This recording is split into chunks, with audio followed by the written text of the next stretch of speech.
चलिए, स्वागत है आप सभी का संकल्प एकेडमी के ऑनलाइन लर्निंग प्लेटफॉर्म में। दोस्तों, हमारे संस्थान में सभी प्रकार की ऑनलाइन और ऑफलाइन बैचेस चालू हो गए हैं, जिसके लिए आप एडमिशन आप दिए गए नंबरों पे संपर्क करके ले सकते हैं। ठीक है, इसके अलावा बात करें दोस्तों, गूगल प्ले स्टोर से आप हमारे ऐप को डाउनलोड कर सकते हैं। एडिट प्रोफाइल में जाके आपको अपना प्रोफाइल क्रिएट करना है तथा आपके स्टोर सेक्शन में आपको अपने पसंदीदा कोर्स अब आपको अवेल कर सकते हैं। इसके अलावा टेलीग्राम से जुड़कर दोस्तों आप फ्री के नोट्स हमारे द्वारा जो दिए जाते हैं उससे का भी लाभ आप ले सकते हैं। इसके अलावा बात करें दोस्तों, यूट्यूब में हमारे द्वारा फ्री ऑनलाइन क्लासेस भी प्रोवाइड कर जाती है, जिसके लिए आपको हमारे चैनल को सब्सक्राइब कर रखना है। इस बेल आइकन को हिट करके रखना है दोस्तों, ताकि समय पर आपको नोटिफिकेशन मिल सके। इसके अलावा दोस्तों, हमारे चैनल को लाइक शेयर एंड सब्सक्राइब आपको जरूर करें। ठीक है, चलिए देखते हैं आज प्रीवियस जो प्रश्न उत्तर श्रृंखला है उसको हम लेके आए हैं, उसी श्रृंखला को हम आगे बढ़ा रहे हैं। गत वर्ष में पूछे गए जितने भी प्रश्न हैं उन्हीं से संबंधित ये आज की श्रृंखला रहने वाली है। ठीक है, तो पहला प्रश्न हमारा कहता है, निम्नलिखित में से कौन सा अच्छे समायोजन की विशेषता नहीं है। ठीक है, ऑप्शन ए कहता है, अच्छे समायोजन में व्यक्ति को अपनी विशेष योग्यताओं और सीमाओं का ज्ञान होता है। ऑप्शन बी कहता है, इसमें आकांक्षाओं का स्तर अति उच्च होता है। ऑप्शन सी कहता है, इसमें व्यक्ति के मानसिक विचारों के में कोई टकराव नहीं होता। या ऑप्शन डी कहता है, अच्छे समायोजन में व्यक्ति को का व्यवहार जो है क्या होता है, अक्षाओं पर उसकी निर्भर नियंत्रण में रहता है। ठीक है, चलिए उत्तर करेंगे आप लोग। पहले का, हाँ, तो पहले का बिल्कुल सही उत्तर आएगा क्या, ऑप्शन बी। ठीक है, इसमें आकांक्षा का स्तर अति उच्च होता है। चलिए बढ़ते हैं अपने अगले प्रश्न की ओर। तो हमारा अगला प्रश्न कहता है दोस्तों, व्यक्तिगत विभिन्नता का सिद्धांत बताता है कि उपयुक्त के संबंध में सर्वाधिक उपयुक्त विकल्प का चुनाव करना है आपको। ठीक है, चलिए ऑप्शन ए कहता है क्या, प्रत्येक व्यक्ति के विकास के संदर्भ में विभिन्नताएं होती है। ऑप्शन बी कहता है क्या, प्रत्येक व्यक्ति में वृद्धि के संदर्भ में विभिन्नताएं होती है। ऑप्शन सी कहता है, प्रत्येक व्यक्ति के वृद्धि और विकास के संबंध में समानताएं होती है। या ऑप्शन डी कहता है क्या, प्रत्येक व्यक्ति के वृद्धि और विकास के संबंध में विभिन्नताएं होती है। चलिए उत्तर करेंगे आप लोग ए बी सी डी। चलिए, तो सेकंड का बिल्कुल सही उत्तर होगा क्या आपका, ऑप्शन डी। ठीक है, प्रत्येक व्यक्ति के वृद्धि और विकास के संबंध में क्या होती है दोस्तों, विभिन्नताएं हमको देखने को मिलती है। ठीक है, सभी का जो विकास होता है वह एक समान नहीं होता है। ठीक है, अलग अलग होता है सभी का विकास। ठीक है, चलिए आगे बढ़ें। तो हमारा अगला प्रश्न कहता है, समावेशी शिक्षा के संबंध में निम्नलिखित में से कौन सा कथन सर्वाधिक उपयुक्त है। ऑप्शन ए कहता है क्या, बहुकक्षा व्यवस्था में शिक्षा उपलब्ध करवाती है। ऑप्शन बी कहता है कि आपका ग्रामीण क्षेत्रों के शिक्षकों को प्राथमिकता देती है। ऑप्शन सी है हमारा है, आर्थिक रूप से पिछड़े वर्ग को शैक्षिक अवसर उपलब्ध कराती है। या कक्षा में विविधता को संबोधित करती है। ठीक है, समावेशी शिक्षा इंक्लूसिव एजुकेशन के संबंध में आपको बताना है भाई। चलिए उत्तर करेंगे आप लोग। तो दोस्तों, इसका सही उत्तर क्या होगा आपका, ऑप्शन डी। ठीक है, कक्षा में विविधता को संबोधित करती है, मतलब क्या है आपका, अलग अलग मानसिक स्तर के सब बच्चे होंगे, सबको आपको समान रूप से, समावेशी रूप से, इंक्लूसिव रूप से आपको इनको पढ़ाना है, आगे लेके जाना है। ठीक है, चलिए एक शिक्षक के रूप में आपकी यही भूमिका होती है। ठीक है, चलिए आगे बढ़ें। तो हमारा अगला प्रश्न कहता है, एक शिक्षिका अपने विद्यार्थियों को समूह में बांटती है और समूह चर्चा, समूह परियोजना, समूह कार्य जैसी गतिविधियां संचालित करती हैं। सीखने सिखाने की यह प्रक्रिया किस ओर इंगित करती है। ऑप्शन क्या है आपके, ऑप्शन कहते हैं, आनंद पूर्वक सीखना, समावेशी शिक्षा, प्रतियोगिता आधारित शिक्षा या सामाजिक गतिविधियों से सीखना। चलिए उत्तर करेंगे आप लोग।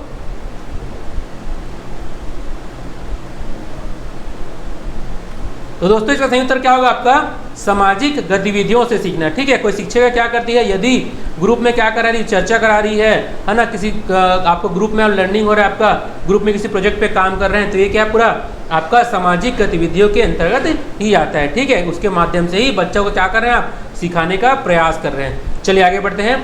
हमारा अगला प्रश्न कहता है, निम्नलिखित में से कौन सा सामाजिकरण करने की प्रमुख अभिकरण या एजेंसीज हैं। ठीक है, ऑप्शन यहाँ पर दिए गए हैं आपके कूट वाले प्रश्न हैं, समुदाय, कुछ सामाजिक समूह। तीसरा कहते हैं क्या, औपचारिक शैक्षणिक संस्थाएं या परिवार। ऑप्शन क्या है आपके, ऑप्शन ए कहता है क्या, केवल एक। ऑप्शन बी कहता है 1, 2 और 3। ऑप्शन सी कहता है पहला, दूसरा, तीसरा और चौथा, या ऑप्शन डी कहता है पहला और दूसरा। चलिए उत्तर करेंगे आप लोग पांचवे का। तो पांचवे का आपका बिल्कुल सही उत्तर क्या होगा दोस्तों, आपका चारों आपका आएगा। ठीक है, जो भी आपके सामाजिकरण की जो एजेंसियां हैं, ठीक है, प्रमुख अभिकरण है कौन है आपके, समुदाय भी आता है दोस्तों इसके अंतर्गत सामाजिक समूह होता है, शैक्षणिक संस्थाएं तथा परिवार, यह सभी मिलकर बच्चों के सामाजिकरण के लिए कार्य करती हैं। ठीक है, यह उसको आपके प्रेरित करती हैं। चलिए आगे बढ़ते हैं अपने अगले प्रश्न की ओर। तो हमारा अगला प्रश्न कहता है दोस्तों, शिक्षा का अधिकार अधिनियम 2009 के अनुसार एक विशेष कक्षा में बच्चों का नामांकन किसके आधार पर प्रस्तावित किया गया है?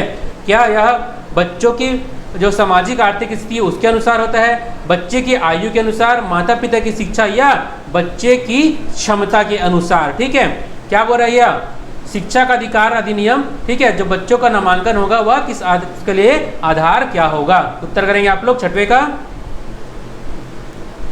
चलिए, तो इसका सही उत्तर क्या होगा दोस्तों, बच्चे की जो आयु होती है ना उसके आधार पर आपको एडमिशन देना है या नामांकन करना है बच्चे का। ठीक है, माता पिता की शिक्षा से इसका कोई मतलब नहीं है।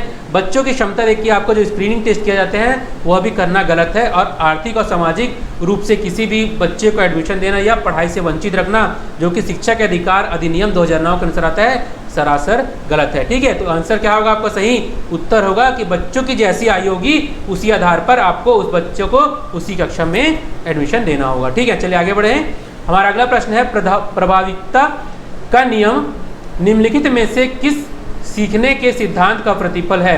ऑप्शन ए कहता है उद्दीपन अनुक्रिया सिद्धांत, ऑप्शन बी कहता है अधिगम का सूझ का सिद्धांत, ऑप्शन डी क्या है आपका सामाजिक रचनावादी सिद्धांत, अथवा अधिगम का शास्त्रीय अनुबंधन सिद्धांत। चलिए उत्तर करेंगे सातवें का, प्रभाविता का नियम। तो दोस्तों इसका ऑप्शन क्या आएगा, सही उत्तर है इसका आएगा उद्दीपन अनुक्रिया का सिद्धांत। क्या है वह, प्रभाविता का नियम का प्रतिफल है। ठीक है, चलिए आगे बढ़ते हैं। हमारा अगला प्रश्न दोस्तों, लेव वाइगोत्स्की के अनुसार निम्न में से किसके लिए समीपस्थ विकास के क्षेत्र का उपयोग करना चाहिए? ऑप्शन क्या कहता है, स्वास्थ्य और जेंडर में, स्वास्थ्य शिक्षण और मूल्यांकन में, केवल शिक्षण में, या केवल आंकलन में? चलिए ठीक है, समीपस्थ विकास क्षेत्र zone of proximal development ZPDB से कहा जाता है। ठीक है, चलिए बताइए। तो इसका सही उत्तर क्या होगा दोस्तों, आपका शिक्षण और मूल्यांकन में क्या है आपका लेवोव्स्की ने यह समीपस्थ दूरस्थ क्षेत्र का उपयोग करने के लिए बताया है। ठीक है, अर्थात से क्या है इसका मतलब ये है कि हर बच्चे में एक क्षमता होती है, जो उसका जोन होता है उस क्षेत्र तक विकास करना उसका संभव होता है। ठीक है, इसके लिए एक और बात बताई क्या उन्होंने कहा है क्या, मोर नॉलेजेबल अदर। ठीक है, MKO मोर नॉलेजेबल अदर, मतलब कि एक व्यक्ति है जो आपके सीखने की क्षमता तो आप में है, लेकिन एक व्यक्ति है जो आपकी उस क्षमता को आगे बढ़ा सकता है, जो आपसे ज़्यादा नॉलेजेबल है उस क्षेत्र में। ठीक है, तो आपका क्या करेगा, वो शिक्षण और मूल्यांकन दोनों में आपकी हेल्प हो सकती है। ठीक है, आपके लिए वह फायदेमंद हो सकता है। चलिए आगे बढ़ते हैं। तो आठवें का जो बी है बिल्कुल सही उत्तर है। अगला प्रश्न है हमारा दोस्तों, शिक्षा का अधिकार अधिनियम 2009 की कौन सी धारा शिक्षक के कर्तव्यों से संबंधित है? ऑप्शन क्या है, धारा 4, धारा 21, धारा 24 या धारा 8? चलिए नवे का उत्तर करेंगे आप लोग। शिक्षा का कर्तव्य किसमें बताया गया है? ठीक है, शिक्षा का अधिकार अधिनियम 2009 के अनुसार। तो सही उत्तर इसका होगा दोस्तों धारा 24 के अनुसार बताया गया है, शिक्षक के कर्तव्यों से यह संबंधित है। ठीक है, चलिए अपने अगले प्रश्न की ओर बढ़ते हैं। हमारा अगला प्रश्न है दोस्तों, निम्नलिखित में से कौन सा विकल्प जीन पियाजे द्वारा प्रदत्त पूर्व संक्रियात्मक अवस्था की विशेषता को दर्शाता है? ऑप्शन ए क्या है, अहम केंद्रित विचार, ऑप्शन बी कहता है वस्तुओं और घटनाओं के बारे में तार्किक रूप से सोचने की क्षमता, या अमूर्त रूप से सोचने और समस्याओं को हल करने की क्षमता, या अमूर्त और वैज्ञानिक चिंतन? चलिए उत्तर करेंगे आप लोग। पूर्व संक्रियात्मक अवस्था जो बताया गया है बच्चों का वह क्या है? ठीक है, चलिए तो इसका सही उत्तर क्या होगा दोस्तों, अहम केंद्रित विचार। ठीक है, बच्चा क्या करेगा, खुद में ही सोचते रहेगा, वो सोचे कि मेरे ही आसपास जो है मैं ही हूँ, मैं ही सेंटर हूँ पॉइंट। ठीक है, ऐसा कब वो सोचता है, पूर्व संक्रियात्मक अवस्था में। किनके अनुसार, जीन पियाजे ने इसे क्या कहा है, अहम केंद्रित विचारों की अवस्था भी कहा है। ठीक है, चलिए आगे बढ़ें। तो हमारा अगला प्रश्न दोस्तों, शब्दों के उच्चारण का विकास किया जाता है, शुद्ध उच्चारण का। ठीक है, चलो आगे बढ़ते हैं। हमारा ऑप्शन क्या है, लेखन शिक्षण, श्रवण शिक्षण, वाचन शिक्षण या उपयुक्त में से कोई नहीं। ठीक है, चलिए उत्तर करेंगे आप लोग 11वें का।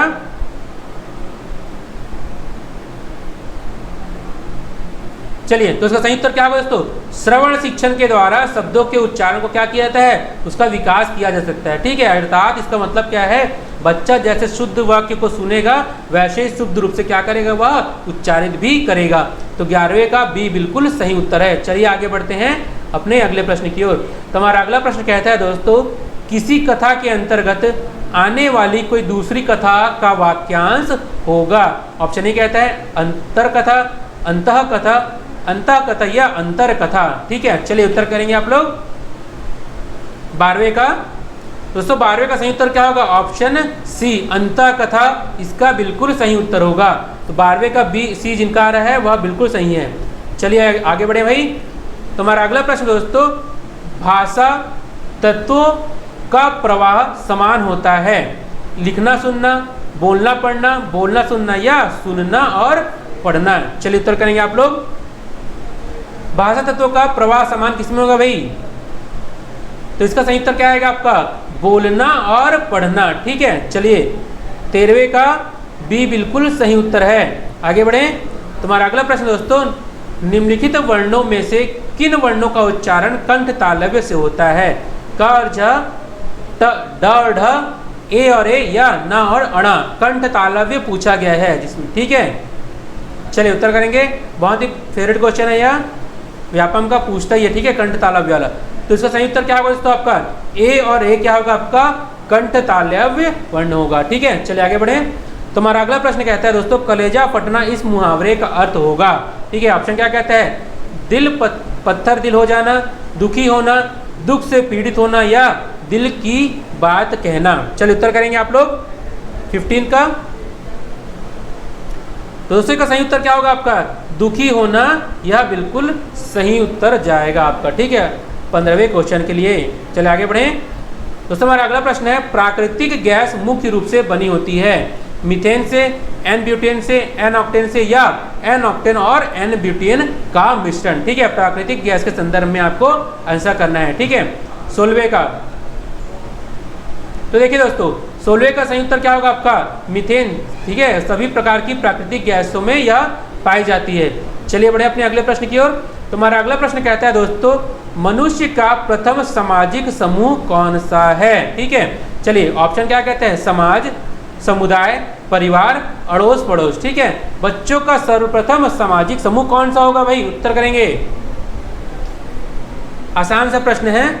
ठीक है, तो ऑप्शन सी बिल्कुल सही उत्तर होगा इसका। ठीक है, बच्चा सबसे पहले सामाजिक कब होगा आपका, सोशल कब होगा, अपने परिवार में ही होगा, अपने दादा दादी के साथ खेलेगा, अपने भाइयों के साथ खेलेगा। ठीक है, मम्मी पापा, तो सबसे पहला जो सामाजिक होगा बच्चा यह अपने परिवार में ही होगा। ठीक है, चलिए आगे बढ़ें। तुम्हारा अगला प्रश्न दोस्तों, जनजाति इसका उदाहरण हो सकता है। ऑप्शन क्या कहता है आपका, परिवार, संगठन, समुदाय या जाति। चलिए उत्तर करेंगे 18वें का, जनजाति। जनजाति के शब्द में पूछा गया संदर्भ में, तो इसका सही उत्तर होगा क्या दोस्तों आपका, समुदाय, इसका बिल्कुल सही उत्तर होगा। ठीक है, चलिए आगे बढ़ें। तुम्हारा अगला प्रश्न दोस्तों, प्रकृति अध्ययन की नींव किसने रखी। ऑप्शन ए है क्या, रूसो, लुइस अजागिस। ठीक है, ऑप्शन क्या सी क्या है, ए और बी दोनों। ऑप्शन डी कहता है इनमें से कोई नहीं। उत्तर करेंगे आप लोग। तो इसका सही उत्तर क्या होगा दोस्तों आपका, ऑप्शन सी। ठीक है, ए और बी दोनों क्या होगा, इसके लिए क्या रखी, प्रकृति अध्ययन की नींव रखी दोनों ने। ठीक है, चलिए आगे बढ़ें। हमारा अगला प्रश्न कहता है दोस्तों, भारतीय भेड़िया एक महत्वपूर्ण जानवर बन गया है क्योंकि इसका नाम रेड डाटा बुक में आता है, इसकी मौजूदगी से जंगली कुत्ते गायब हो गए, इसे राज्य पशु के रूप में चुना गया, या ऑप्शन डी कहता है यह लगभग सभी भारतीय वनों की खाद्य श्रृंखला का केवल एक महत्वपूर्ण सदस्य है। ठीक है, चलिए उत्तर करेंगे आप लोग 20वें का। तो दोस्तों 20वें का सही उत्तर क्या होगा आपका, क्योंकि इसका नाम क्या है, रेड डाटा बुक में आता है। ठीक है, इसलिए क्या एक महत्वपूर्ण जानवर बन गया है। रेड डाटा बुक में उन्हीं जानवरों का नाम आता है दोस्तों, या उन्हीं स्पीशीज का नाम आता है जो बहुत ही डेंजर में होते हैं, ठीक है, विलुप्तप्राय प्रजाति में आते हैं, उनको रखा जाता है रेड डाटा बुक में। चलिए, तो दोस्तों आज की जो प्रश्नोत्तर की श्रृंखला यहीं तक थी। इसके अलावा भी मैं आने वाले समय में भी इसी प्रकार की प्रीवियस ईयर जो प्रश्नोत्तर है उसे लेकर आते रहूँगा, ठीक है भाई। तो अभी हमारे संस्थान में मैक्सिमम डिस्काउंट चल रहा है, आपके नवरात्रि ऑफर चल रहा है, जिसके लिए आप नीचे दिए गए नंबर पे संपर्क कर सकते हैं, ठीक है। चलिए, तो और इसके अलावा हमसे यूट्यूब से जुड़ के रहेंगे दोस्तों। इस बेल आइकन को आपको हिट करके रखना बहुत जरूरी है, ताकि समय पर आपको नोटिफिकेशन मिल सके। इसके अलावा हमारे यूट्यूब चैनल को आपको लाइक, शेयर और सब्सक्राइब जरूर करके रखना दोस्तों। अपने जरूरतमंद दोस्तों के साथ शेयर जरूर कीजिए दोस्तों हमारे सेशन को, ठीक है। और मेरा नाम सतीश निषाद है दोस्तों। इसी प्रकार के मैं प्रीवियस ईयर प्रश्न आपके लिए लेते आते रहूँगा। यदि आपको मेरा चैनल या फिर यूट्यूब हमारे जो दिए जा रहे हैं क्वेश्चन आंसर की श्रृंखला पसंद आती है दोस्तों, तो जरूर हमारा समर्थन करें, ठीक है। चलिए, धन्यवाद, सभी का दिन शुभ हो।